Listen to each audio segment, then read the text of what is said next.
Pertains to the pickpocket Miss Lestrade. And to Mr. Windibake's pawnbrokery here. You originally told us that you had merely given chase after Miss Lestrade stole the redemption ticket from you. But that, sir, is a thinly veiled lie. It is the information on the back of the flyer that led you here today, by which I mean here to Windibank's pawnbrokery, and today the redemption deadline of that overcoat. So you waited outside for the young girl matching the description you have written down to arrive. Humph. You have gone to some lengths to hide the reason for your pursuit of Miss Lestrade. In other words, there is some ulterior motive for your actions. The cane which you unwittingly clutched to your person exhibits an incontrovertible contradiction. What utter rot! I've had this cane for years. The contradiction of which I speak is, of course, missing ferrule. What's a ferrule? It's the metal cap commonly found on the end of a cane, Mr. Naruhodo. Ah, the bit that makes the nice clacking sound on the pavement. Yes, exactly. Mr. Sholmes is right. It appears to be missing on this cane. But it doesn't actually look broken, does it? No, it doesn't, though the gentleman certainly did recoil when Mr. Sholmes identified the cane as suspicious.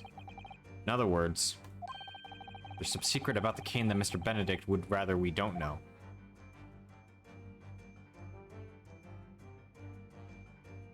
The initialing. Look here, Mr. Sato. There are some letters on the handle. Ah, yes, those must be initials, I think. In the West, it's customary for people to engrave their belongings with the first letters of their names. So Herlock Sholmes would be HS, you mean? That's right. And the initials on this cane obviously... Oh. AG. Why does it feel as though that's not quite right? Yeah, so this doesn't belong to you. Take that!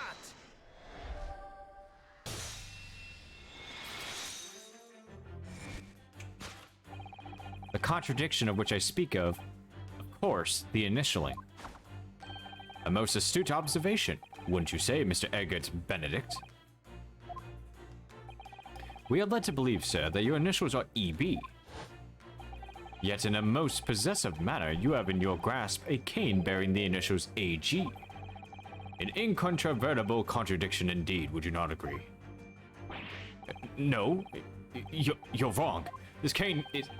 You said before that you'd had that cane for years. So don't try to tell us that you just borrowed it from a friend or found it in the park. In short, though you hold yourself to be a gentleman, you have withheld your true name.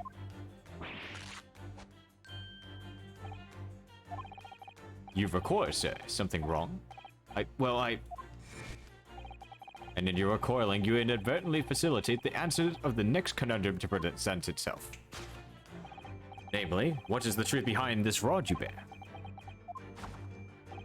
Yes, your reaction betrays the truth. The handle which you evidently would like to conceal is the key to understanding this riddle.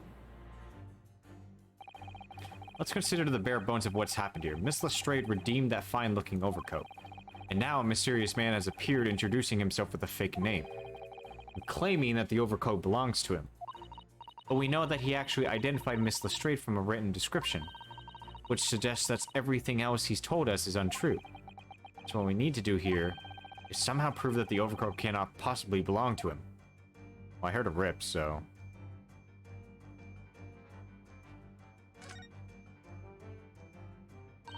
Oh, the seam on the shoulder there is coming apart, look! So it is. You know, a moment ago when Mr. Benedict was surprised by something that was said, I thought I heard him make a rather strange noise. It sounded a bit like a tiny growl. But now I think it was probably the sound of the seam ripping open. If you look closely, it does seem to be a very tight fit. Sleeves are stretched to bursting, and he wouldn't have a hope of fastening it at the front. If he were to run around in it, I'm sure the whole thing would fall apart. That I'd like to see. Sorry? So how can we make Mr. Benedict run around? She's really giving this some thought. So obviously it doesn't fit him, so... Take that!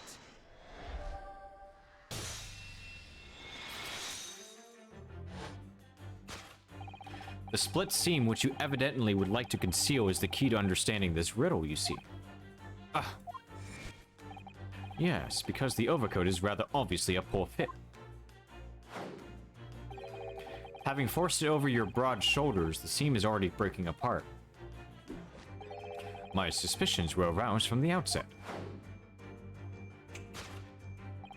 When you so baldly lied about your name and so boldly waylaid this pickpocket. Ugh. This catalogue of untruths has all been for one very specific purpose. To steal the article that the young girl redeemed from Mr. Winterbank. Oh! Moans. But what really irks me is this. The considerable crime I initially imagined has been considerably curtailed. Yeah, so he wasn't here for a job or whatever. He's here to redeem the coat that the pickpocketer was trying to redeem herself. Now, Mr. Benedict, let us continue. But we must expose the details of this elaborate crime you have in the planning. This is utterly absurd. You suggest that I, a gentleman, designed a wheeze to filch some tawdry article of ponage? Have you forgotten that I redeemed the article in the proper manner using the watchword? Had I not been the one to deposit it in the first place, how could I possibly have known the relevant details? N'est-ce pas? I don't even know what that word. Oh, but the watchword can be discovered. As you're only too well aware, Mr. Benedict. Ah, and your furtive glance is more telling than I would have hoped. Let us consider how one might come to learn a secret watchword relating to the pawned property of another. The method is revealed by the counter notice on the counter to which your eyes were inadvertently drawn. The direction of the detection must change rather dramatically now, I think. Yeah, no more talking of tunneling into the sewers, which is a pity because it all sounded rather exciting. Anyway, you can't deny that this mysterious gentleman didn't know the watchword. Yes, Professor. If you didn't know that word, Mr. Winterbank would never allow you to redeem the article. Looking at it another way, if you did know that word, Mr. Winterbank would allow you to redeem the article whether it was yours or not. So the question is, could this gentleman have found the watchword out somehow?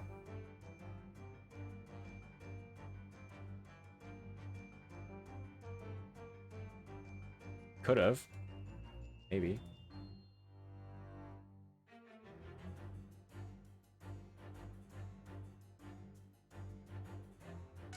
What's this? Look at this, Mr. Sato. It appears to be a memo that Mr. Winterbank has scribbled to himself. Let's see. What does it say? Oh, Professor.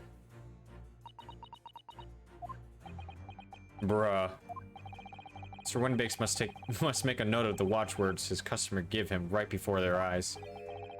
And an alarmingly cleared script as well. Oh dear. I don't know where to look. Who knows what other secrets I might see. Take that! So he just happened to walk up and see the password. Okay. The method is revealed by the notelet on the counter to which your eyes were inadvertently drawn. Ah, yes, the broker here follows the same procedure whenever a customer comes to redeem an article. He asks the customer for the watchword and notes down the response uttered on a notelet he has to hand. Then he consults his ledger and confirms whether or not the watchword matches that of the article in question. I would expect nothing less of a diligent pawnbroker. But his diligence clearly has its disadvantages.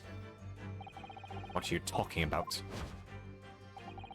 It is increasingly apparent that you were present in this shop before your accusation against Miss Lestrade. In all likelihood, you followed her inside and then observed her talking to Mr. Winterbank. When the diligent broker made a note of the watchword, as is his common practice, you observed him writing the word professor on the notelet beside the ledger. And that, sir, was the master plan you devised to steal the pawn articles from the young Miss Lestrade. Master plan? Which brings us to the last and the final chapter of this lurid scheme. Why would you go to such lengths to redeem that particular article about this pawnbroker? Are you quite serious? Or an ill-fitting overcoat hardly seems to justify the effort, much less a worthless music box sticks. Today I can't talk. But naturally, you had very good reason to make them yours, didn't you, Mr. Benedict? I have no idea what you're talking about. Allow me to present a rather interesting piece of evidence. You see, this picture postcards tell us all we need to know. The articles we're talking about are the overcoat and the music box disc that was in one of the pockets, which according to Mr. Windibank isn't even worth a penny. And yet this man went to such lengths to steal them. Why? I wonder if perhaps we already have the evidence we need to explain it, Mr. Naruhodo. Could we? Really?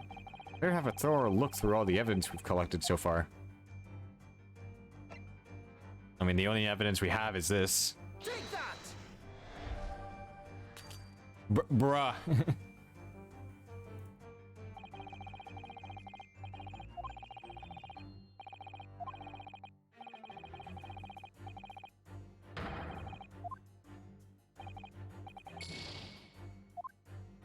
But we don't have any other evidence.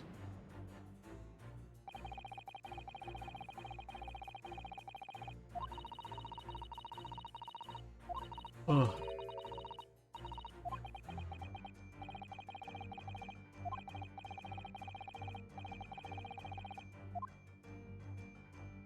Oh, maybe it's a person?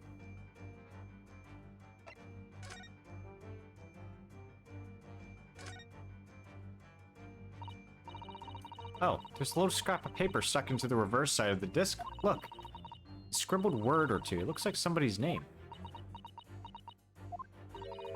Or McGilded. Oh. McGilded? It couldn't be. But it is, Mr. Naruhodo. A name I shall never forget, for as long as I live. But why? Why is his name on this? Okay. He's trying to steal McGilded. Take that! There we go. You see, this music box disc tells us all we need to know. What's that? On the back? It reads for McGilded.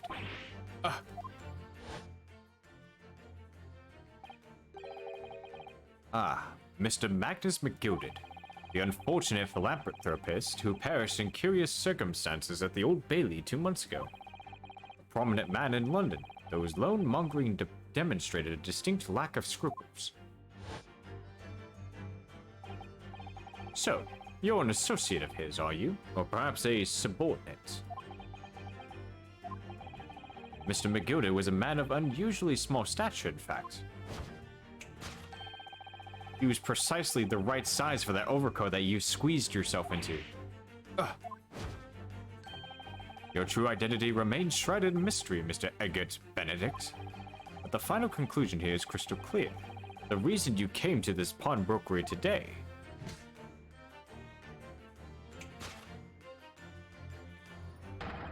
was to retrieve an article left behind by the late Magnus McGilded. Oh! I can't scream. Okay. So that coat originally was owned by Magnus McGilded. Okay. Which supposedly he's dead, but now that I'm starting to think that maybe he faked his own death. Elementary. Well, well, Mr. Magnus McGilded. Not a name I expected to hear in these circumstances. Mr. Sholmes, I'm afraid there's something very troubling on my mind. Pray tell, Mrs. Sato. Well, according to what Mr. Windibank told us earlier, today was the final day on which the coat could have been redeemed, was it not? Yes, ma'am, that is correct. Today would be precisely 2 months since it was first deposited. Well, today is April 15th, so 2 months ago today would have been 15th of February, sir. That's right. Oh, carefully. Oh, shit, dude. This was turned in on the day that we had the court case, I think, for Magnus McGilded. Deposit at 10:30 p.m., I see. What? But that suggests... Yes, 15th of February. It's precisely the day on which the omnibus murder took place. At 10:30 in the evening. It's precisely the time at which the terrible events were unfolding. Suggestive is not the word. It would seem the matter is entirely beyond coincidence.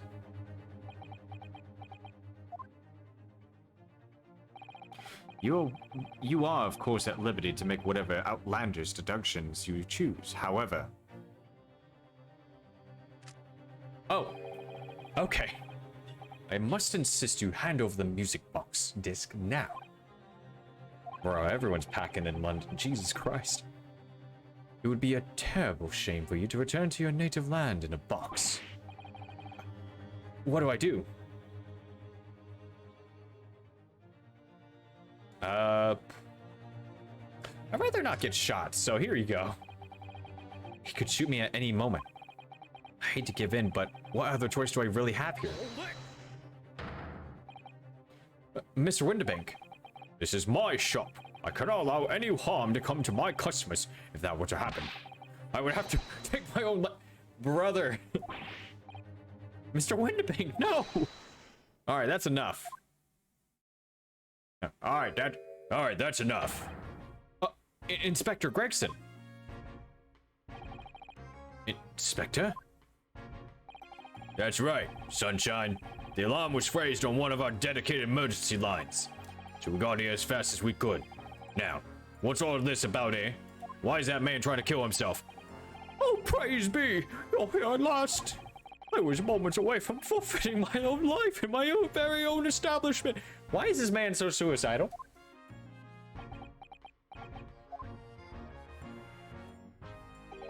It would seem you have the upper hand. No shit, dude.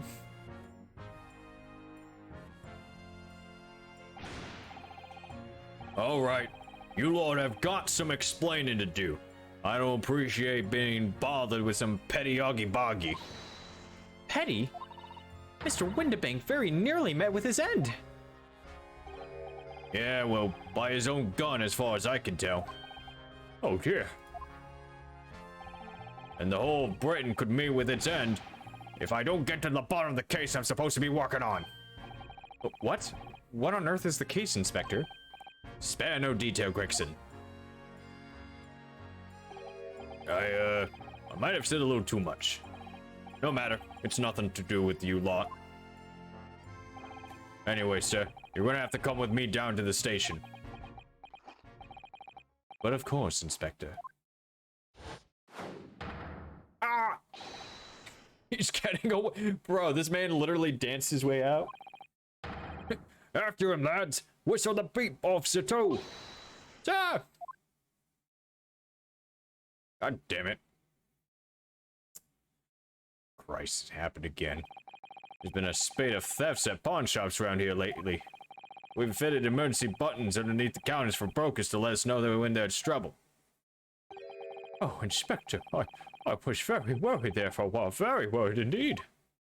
I almost killed myself. Now then, Mr. Permanently in mourning.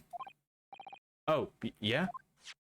I'll be taking that whatever it is of McGilded's down to the yard. Thank you very much. Go hand it over. Oh, yeah, of course. No, don't. Don't give it to him. It's mine, that is. Mine. I'm sorry, miss. But anything belonging to Mr. McGilded is to be taken in as evidence now. As evidence? If the police demanded something as evidence, my dear fellow, we have no choice but to capitulate. It's all yours, Inspector. Yeah, what's this case, though, you guys are on about? And so we handed Mr. McGilded's disc over to Inspector Gregson. And we're summarily turfed out of the shop and onto the street. To be continued. Okay, I guess that's the end of that first part of the episode, so I'm gonna speculate that what's about to happen is that Mr. Magnus McGilded is gonna pop out, or is going to be discovered that he's actually not dead, but is alive, and he staged his own death.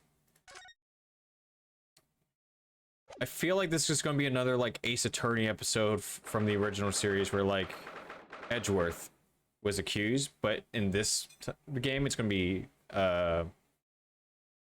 Von Seams, or whatever his name is again. I forgot his name already. See, that's why I hate grown-ups. All I do is feed you a pack of lies and take stuff away from you. Oh, really, Miss Lestrade? Tell me, is that overcoat keeping you warm? What? Oh my, surely you were given that. Yeah, the deed let me keep it, after I looked daggers at him for a long while. He went through the pockets and then said, go on then, have it, before telling me to scarper. Always pays off giving people a look like you ate them. I can't help feeling that it's going to get you into serious trouble one day. What I really wanted was that nice shiny disc, mind. The music box disc? But Mr. Windibank said it was practically worthless. I think I'm gonna go and have another bash. Give him a long, hard stare. I think not, Miss Lestrade. We shan't enter Windibanks again today. Why not? That's not fair. Can't be helped, I'm afraid. The police are investigating the scene now and taking a statement from Mr. Windibank. But that disc is mine. I had the ticket for this coat and it was in his pocket. There should be something else. And all. That's what that rotten cove said, ain't it? Well, yeah, he did mention something about another article, didn't he? Well, then that's mine too. Whatever it is. Now she's really pushing her luck. Miss Lestrade, I think it's time to admit defeat. You've had your haul for the day. Yeah, and it's all your fault, Soames. So what are your plans? So what are your plans now? Will you dine with us this evening? Eh? Irish would be delighted to cook, I'm sure, and I might entertain you with a modest violin recital.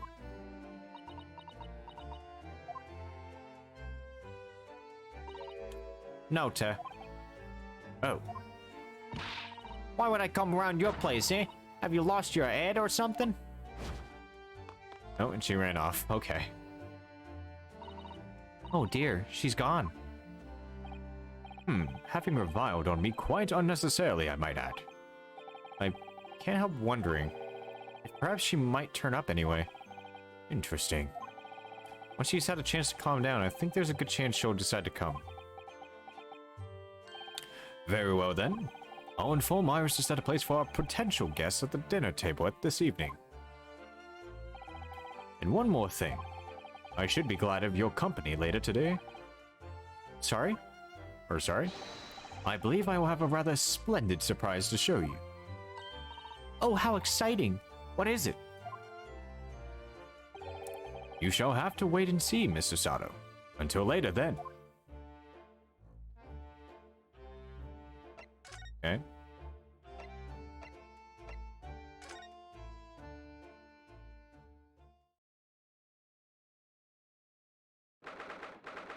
Oh, I guess this is Iris's room.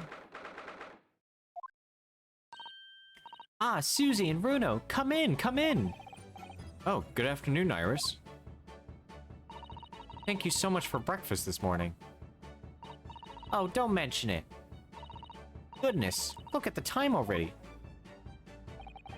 Busy as always? I am. I'm preparing everything for dinner this evening. Already? You're obviously cooking something special, are you? Oh yes, after all, we have a special guest joining us. Guess who it is? Go on, you'll never guess. Can you put the gun down? Why is everyone packed today? I swear to God, Britain is not the safest place in the world. Everyone is saying, oh, they got knives. No, everyone's got fucking guns. They got fucking guns. The little girl's got a fucking cannon. That thing will probably kill. Look at those little eyes of hers shining. With murder. Oh dear, it is awkward when you already know the answer, isn't it? It's Ginny! Isn't that exciting? Oh. Oh, what a surprise. Yes, that's wonderful news. Wow, Iris seems overjoyed at that idea.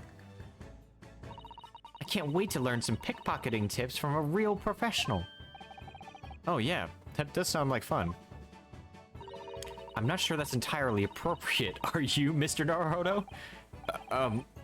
By the way, Iris, what's Mr. Sholmes up to? Oh wow, okay, we're on the far right side. Hurley! Oh, he's been like that ever since he got back. Hello, Mr. Sholmes. I beg that you won't speak to me. Sorry? I don't know who you are, but kindly take your leave. As you can see, I'm not here. What? I don't know how to respond to that. I do apologize. When he gets like this, he's completely oblivious to everything. Yeah, I see. Really, he behaves just like a child sometimes. Hurley does. Mr. Sholmes and Iris have something of a parent and child relationship, don't they? Yeah, except that Iris is clearly the parent here. I'm gonna think of it. I wonder where her real parents are. What's the matter, Runo? You have ever such a funny look on your face. Oh, no, it's nothing. I know what it is. Why does this girl live here with Mr. Sholmes, you're wondering? Am I right? How did you... Hehe. Oh, Bruno, I can read you like a book. Ugh, this girl is dangerous. Don't worry, you can ask me anything, I don't mind.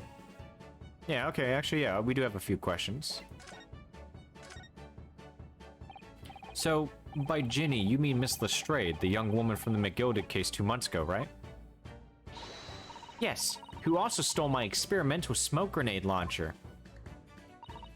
Although, after that trial, I invited her back here and we had dinner together. Bro, you invited the thief that stole your invention?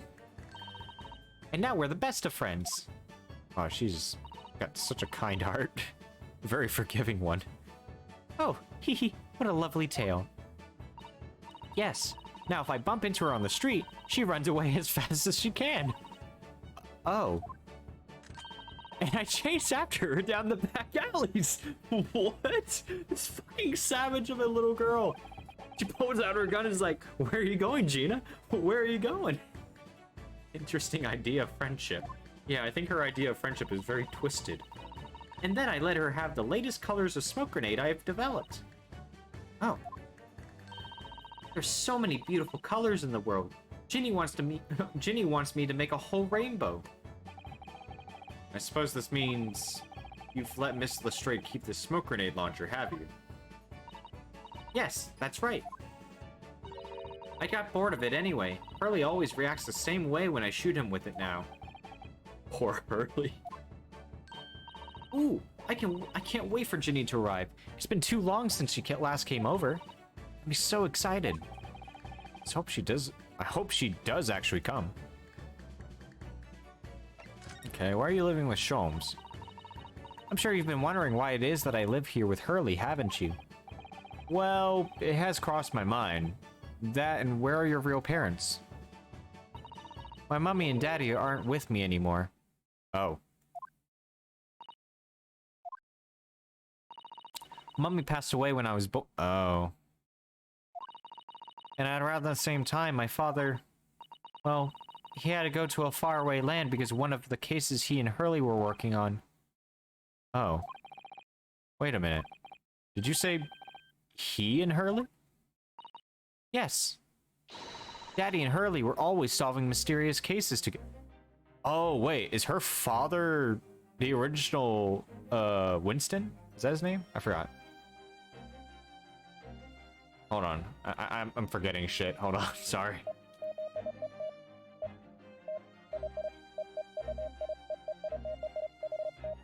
What's his name? Watson. Yeah, Watson.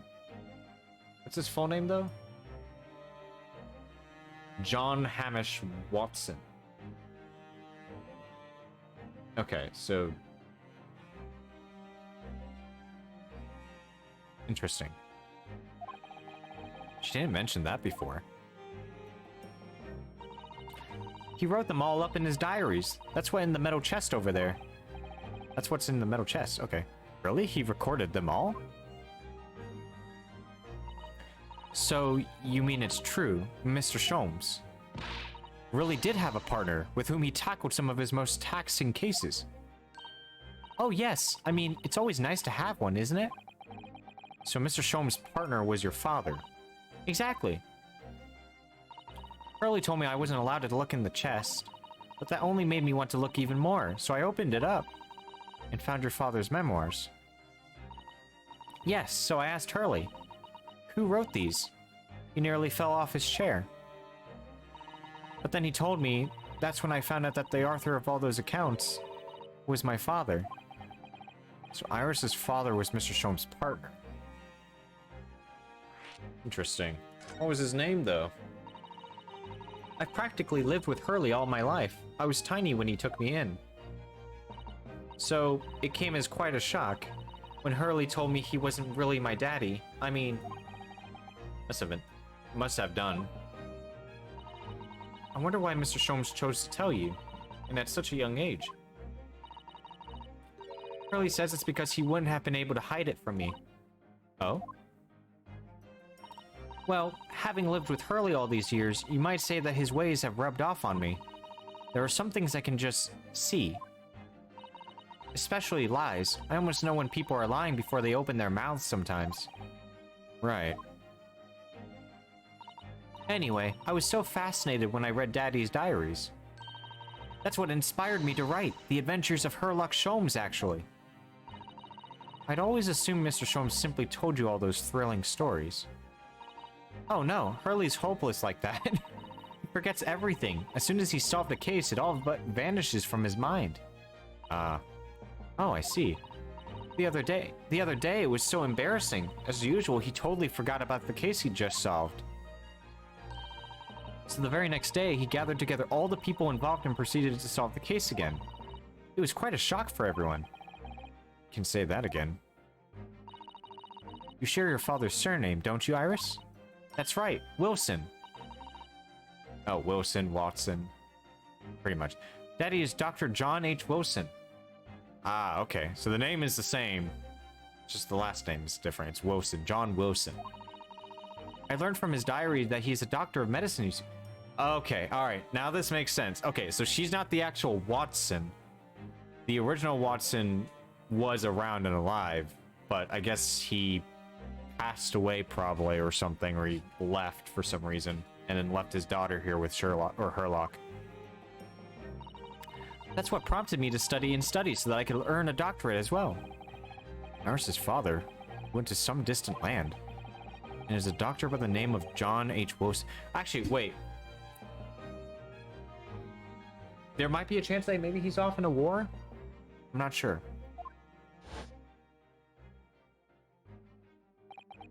Court will now hear the trial of Rinosuke Naruhodo. Kindly state before the court the name of the victim in this... Oh, no, wait. The victim's name was... No! No! Are you fucking serious? The victim from the very first episode was her father? Oh, fuck. Oh, that is so fucked up.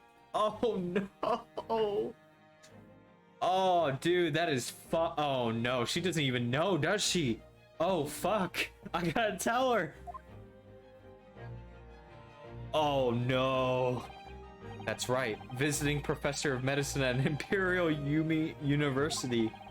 And the man who in the most bizarre circumstances lost his life just before we left Japan. Oh, no. Mr. Sato. Yes? Perhaps we shouldn't pursue this conversation any further at this time. I think that would be for the best. Yeah, yeah. Dude, oh no. That's so... I didn't think about the name. It never occurred to me to her last name was also Wilson. Oh my god. That is so depressing. So her dad was the victim that died in the first episode being poisoned. Or no, wait, was he poisoned? No, I think he was stabbed. Yeah, I think he was stabbed. It was either that or he was poisoned, one or the other, or both. But yeah, no, that's brutal.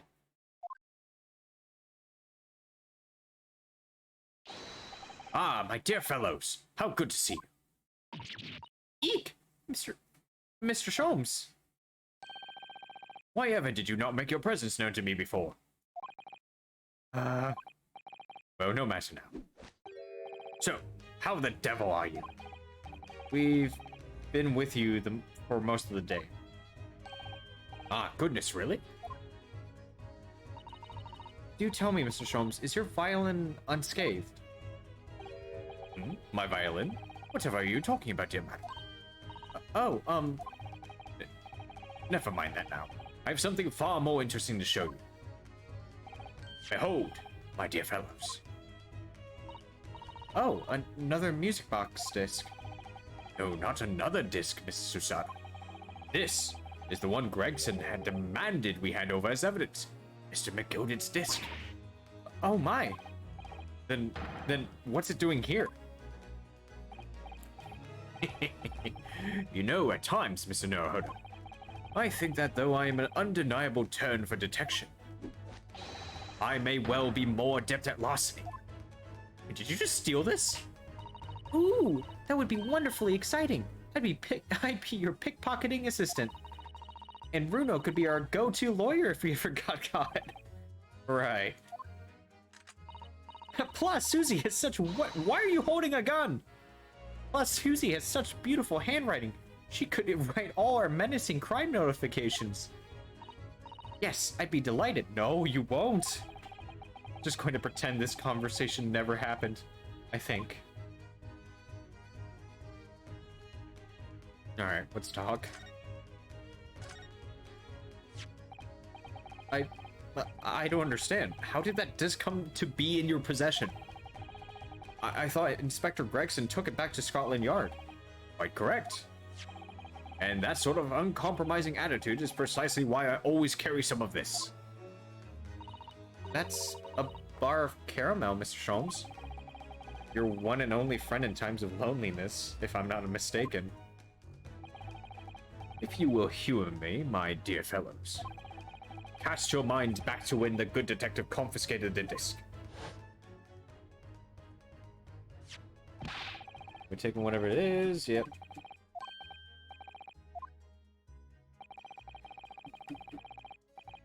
Oh my god, wait, did he just give him a bar of fucking caramel?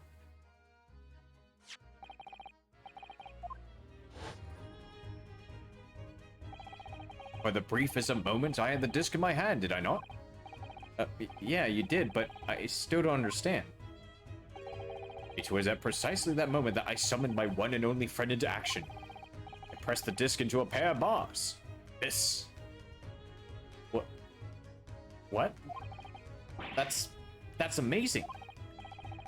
The disc and all the minuscule protrusions have made an image in the caramel. Indeed, this caramel is quite exceptional. I developed it myself, you know. Suitably soft for making impressions, but resistant to melting. The result of a precisely controlled solution. How extraordinary. Carrying a pair of these on one person's frequently proves very useful indeed. Take a house key, for example. A simple press and its unique form is duplicated. I can enter anyone's property at will, and never without high sucrose nourishment. Yeah, it sounds illegal. From the image, I was able to create this. I confess. Oh, okay. So wait. So he made a. Okay. So he didn't actually take it. He just made another one by using his caramel to make a mimic of it. Okay. Interesting. So we get to play it. Do tell us then, Mr. Sholmes. What music does the disc play? Well, unfortunately, I have no idea. No idea? None whatsoever. Are you familiar with the workings of a music box, my dear fellows? No, I'm afraid not. Oh, goodness, you don't know Bruno?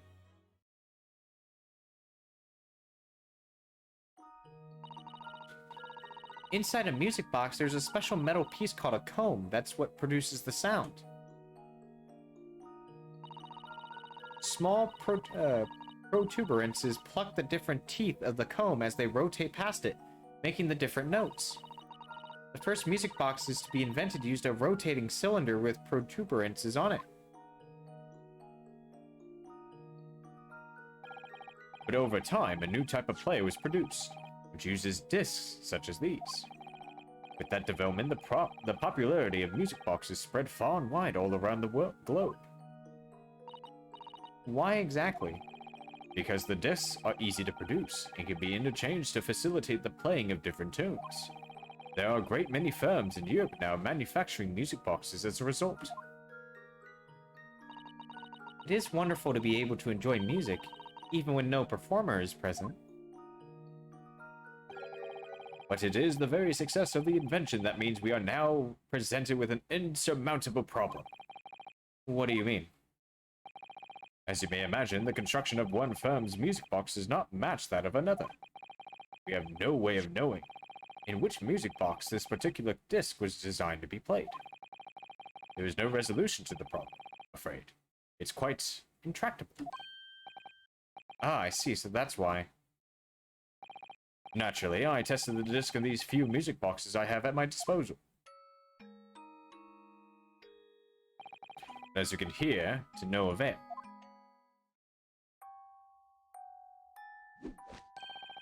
The results were equally unsatisfactory in this one. So, I am presently engaged in acquiring an example of the music boxes ever made in Europe. Every single one? That's Hurley for you, always taking things too far. But my dear girl, an unsolved riddle is quite repugnant to my constitution. But surely all the different types in Europe will amount to a huge volume of music boxes, won't it? Yes, that is certainly true. In the worst case, I shall just have to ask you to vacate the attic room. What? Oh dear. Alright, Magnus. Magnus McGilden. Not a name I expected to hear again so soon. Yeah, it's only been 2 months since that grisly case.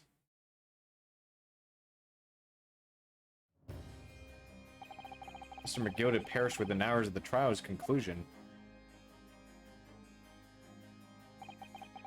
Was it the curse of the Reaper? No one knows still now. The omnibus was reduced to a pile of ashes, and not a shred of evidence remained. But the man's death, the truth about the murder in which he was so intimately involved, was buried.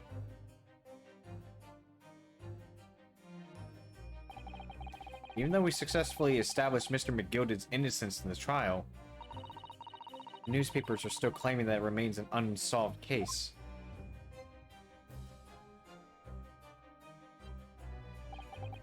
The murder of the brickmaker, Mr. Thrice-Fired Mason.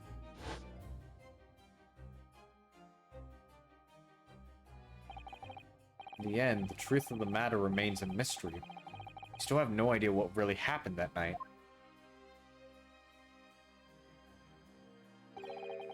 Although Mr. McGilden was found not guilty through my defense, I still don't know if that was the right judgment or not.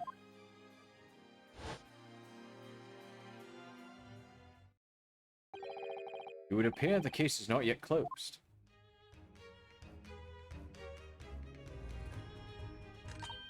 Well, it's time I start getting things ready for dinner, I think. Ginny will be here before long. Thank you, Iris. Oh, well, you must let me help you then. Of course, Susie. There's plenty to do. I think I shall investigate the condition of my faithful performing part. Now then, where did I leave it? Let this be a lesson to you, Mr. Sholmes. Never leave anything too precious with the pawnbroker. Yes, you may be right. Oh, that reminds me of something Mr. Windbag said before. He said that he had a manuscript of Iris's in pawn, didn't he? Did he? Yeah, he definitely mentioned it. Mr. Sholmes' latest tale of otherworldly mystery lies dormant in my storeroom, were his words, I believe. So you heard about that, did you? I expect you were as incensed as I was. Oh yes, the idea of such a wonderful story languishing in Mr. Windibank's storeroom. Gathering dust? My dear madam, I'm quite sure I told you already. The pawnbroker's storeroom is the safest place for it. More secure than a bank's vault. And what about your Stradivarius, Hurley? Was that safe and secure? Well, there may be the occasional mix-up, caused by a certain impetuous someone not too far from me now. You have any idea how long it took me to write that Baskerville story, Hurley? Oh, it sounds so exciting. The Hound of the Baskervilles. I should love to read it.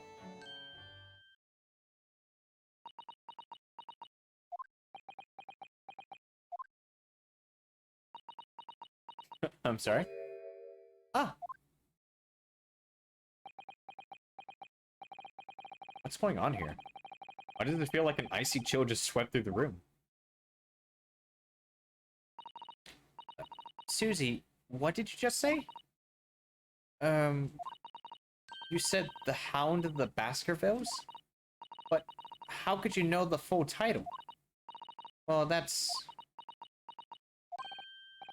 because Mr. Sato is such a great fan of all the stories about Mr. Sholmes, of course. But Bruno, the Hound of the Baskervilles has never been published. What? When I showed Hurley the manuscript, he told me that I wasn't allowed to publish it yet. I don't understand. That's why he said that he'd keep it safe. Until it was the right time for the story to be made public, you see. So that's why the manuscript is at the Willowbanks? And yet, how could Susie here know its title? Well, Hurley, what's going on?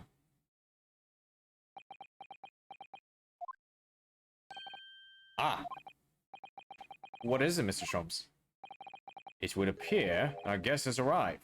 He's dodging the question. Miss Lestrade. This was a bad idea. I knew I wouldn't come welcome. I'm going. No, wait, Miss Lestrade. We've all been eagerly awaiting your arrival. Haven't we, Iris? Oh, yes, just wait there, Ginny. We'll have everything ready in a jiffy. Come along, Susie. Oh my god. Right, of course. It's a pleasure to see you here, Miss Lestrade. Please, make yourself at home. Oh, don't stand in the doorway, my dear girl. Come along in. What say you to some meadowsum? I won't take no for an answer. Meadowsum it is, then.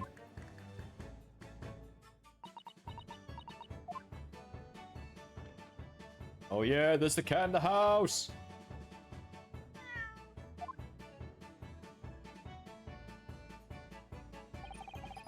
That evening, Iris prepared us all a meal that was even more delicious than usual. Mr. Sholmes' violin performance was in no way meddlesome, and Gina, as we came to call her, taught us all how to steal things from one another without being noticed. Everyone thoroughly enjoyed themselves well into the night.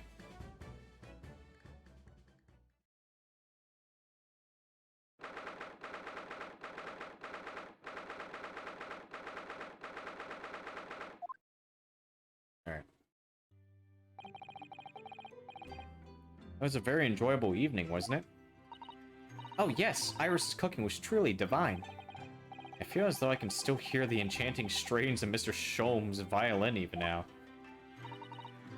Best of all, I bet I could steal the glasses from his lordship's face next time we're in court. Yusato, I don't think that's something you should be proud of. Naruhodo-san, could I consult you with about something? I wonder. What's the matter, Susato-san? It's about the telegram I received. Ah. The one that arrived first thing this morning, I suppose. I've been summoned. What? Summoned? What do you mean? The telegram was from the Lord Chief Justice's office. Lord Strongheart had asked to see me. Lord Chief Justice? When? Tomorrow morning. What? Then we have to start preparing at once. Oh, no, that won't be necessary, Norohoto-san. I've been summoned alone. Alone? What on earth for? I have no idea. I suppose I shall find out tomorrow. What's all this about? Whatever it is, it's making me feel very uneasy. Oh, who could that be, I wonder? Good evening, friends. Ah, Iris. Hello again. Oh, and Gina. And Gina, too. Yes, Ginny's going to stay with us tonight. She's going to sleep in with me. Isn't that right, Ginny? Well, yeah. How lovely. Let me make a pot of tea.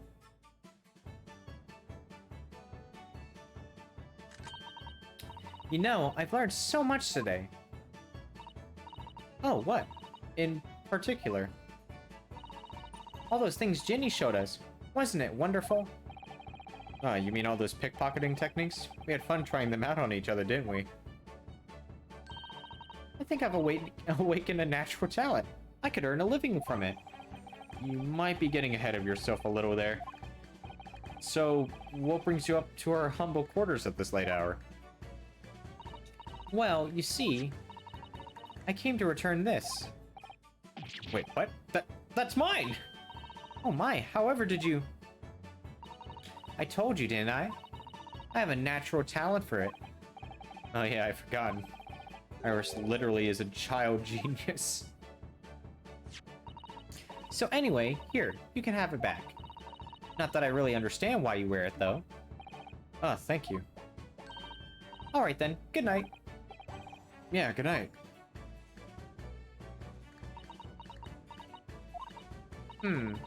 So this is your office, is it? What do you think, Jenny? I think I wouldn't fancy me chances with a lawyer. What lives in a place like this? Yeah, me too. Ha ha ha. Wow. Okay. Seems as though Iris here still has something she'd like to talk about. I suppose she probably wants to talk about the manuscript. Yeah, I suppose she probably does.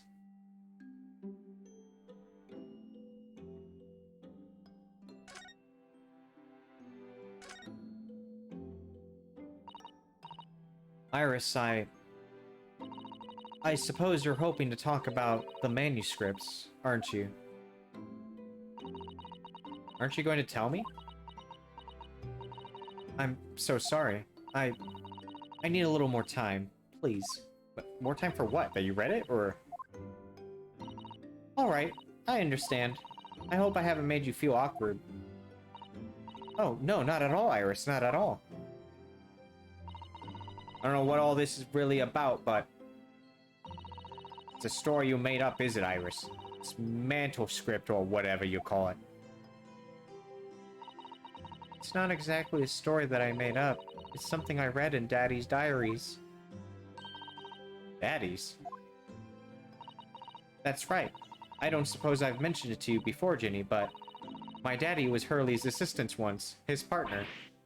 Eh? They solved all sorts of strange and mysterious cases together. Is that right, mister? Apparently so. I was as surprised as you are, though. Daddy wrote all the details of every single case down, you see, in his diaries. So I study them and write my stories based on what actually happened. So where's your old man now, then? He had to go away on urgent business to a faraway land. And he'll be gone for a very long time. Oh no, she doesn't know. Oh, the guilt. Oh god. So I've never really met him. Oh, right. Come to think of it, I don't know anything about Gina's parents either. Perhaps we should ask her.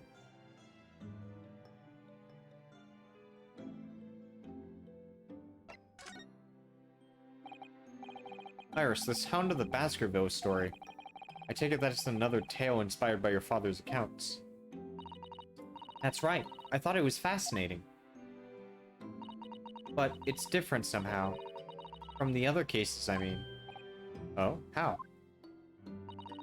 I don't really know. But it must be special in some way.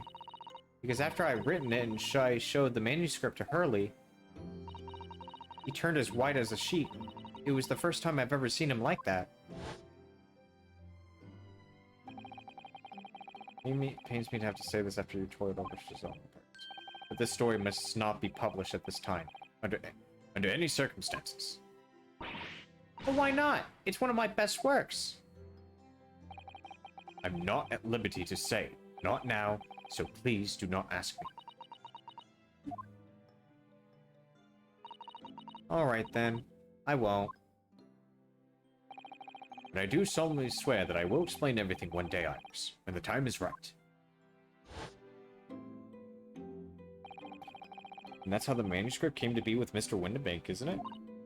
Yes. Hurley said it had to be somewhere very safe. That's really get my goat, that does. He's treating you like a child. Even though you are a child. It's mean, that's what it is. Keeping secrets like that. I'm sure Mr. Sholmes isn't trying to be mean. Eh?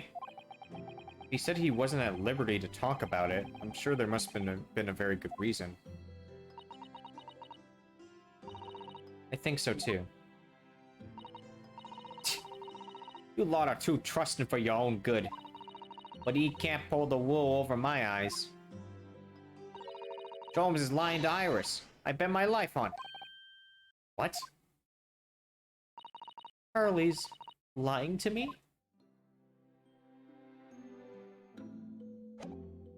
Alright. Nope.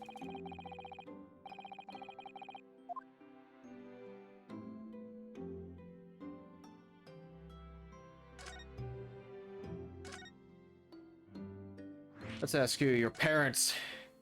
I realize I don't know anything about your parents, Gina. I ain't got any, have I? Never did have. Oh. Look, the East End's full of orphans like me. No one wants nothing to do with us from the minute we're born, not even our mums. But we all stick together. The older ones look after the little ones. Make sure they get by. So that's why you're a pickpocket.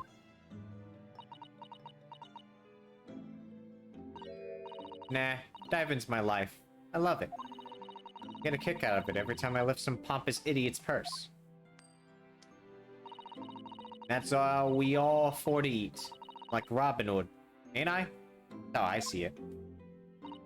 Oh, Gina. I do think about it sometimes. What it'd be like to have parents, I mean. I always thought it'd make everything fine. But I haven't listened to what Iris just said. Sounds like having parents ain't always easy either. Oh. I mean, if you know you never had them, you don't feel like you always wanted to meet them. It's true. I do want to see Daddy. So much. Oh, oh, the guilt's killing me, man. Oh, Iris.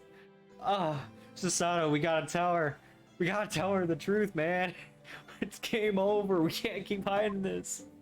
Oh, I feel so guilty. Ugh. Yeah, what about Mr. Sholmes' lie?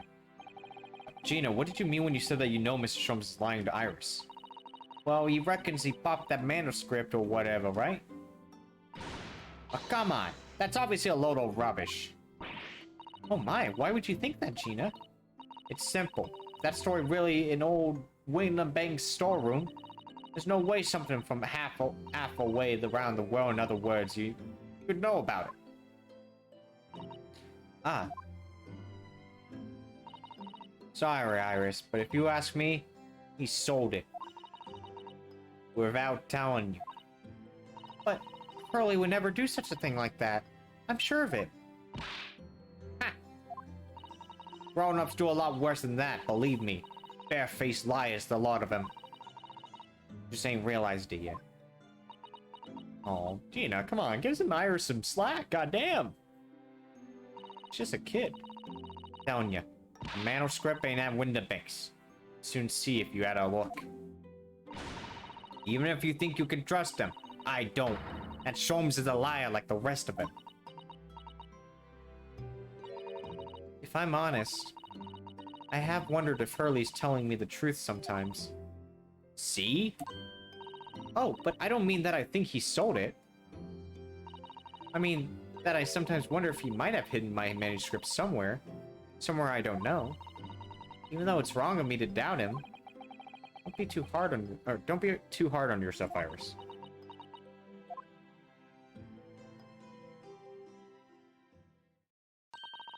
Oh my goodness, look at the time! Come along, Ginny. We should go back downstairs.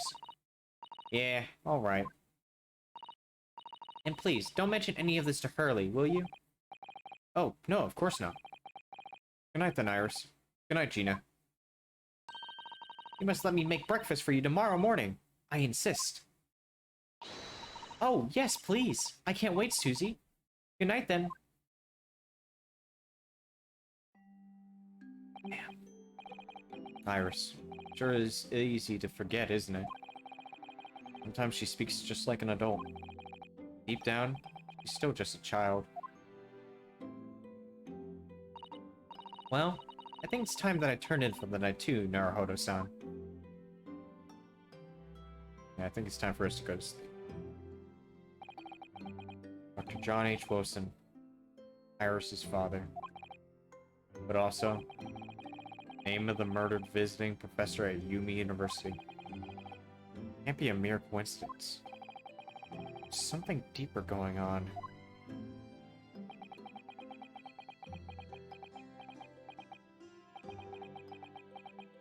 Wait, is he saying that all of this is connected somehow? Wait. Mr. Naruhodo. Mr. Naruhodo. That voice. That's Mr. Sholmes.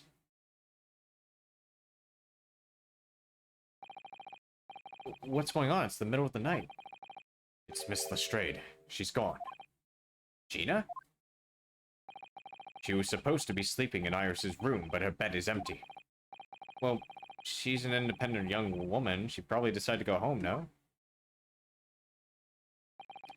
I think not. From speaking to her before she retired, I received the distinct impression that she was looking forward to breakfasting with Miss Susano. No, I don't believe the girl has gone home. I've been waiting for over an hour now. Over an hour? Oh. If you'll indulge me, look out of the window, my dear fellow. What's this about?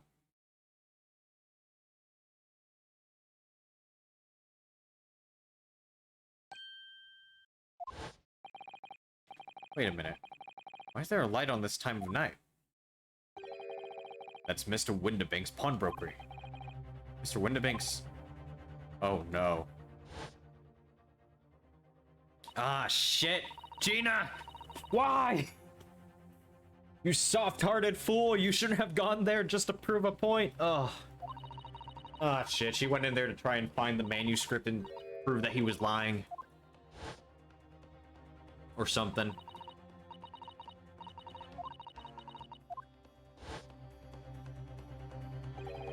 Could Gina have gone? It seems you have some knowledge of the situation, Mr. Naruhodo. Sorry? Oh, no, not really.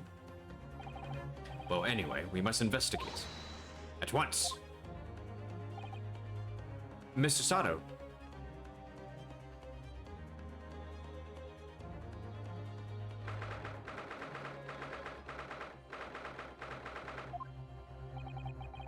The door to the Windabanks. It's open.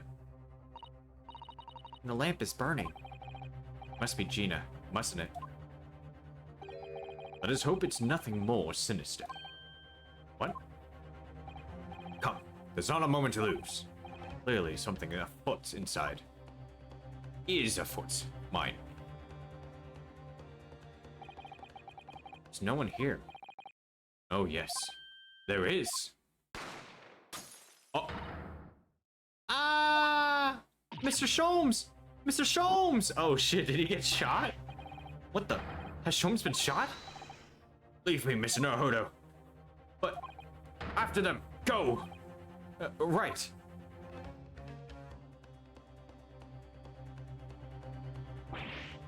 Blast! I've lost them. Hello, hello, what have we here? The alarm was just raised from this pawnbroker, sir. You know something about that? Officer, come with me. It's my friend, Mr. Sholmes. He's been shot. Shot? Oh, crikey. With the policeman close behind me, I ran back to the window banks.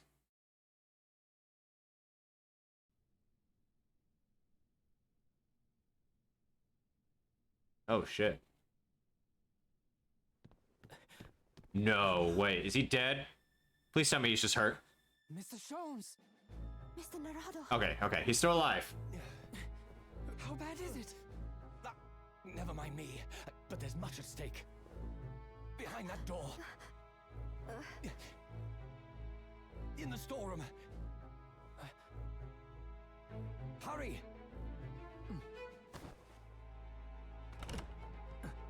What? Okay.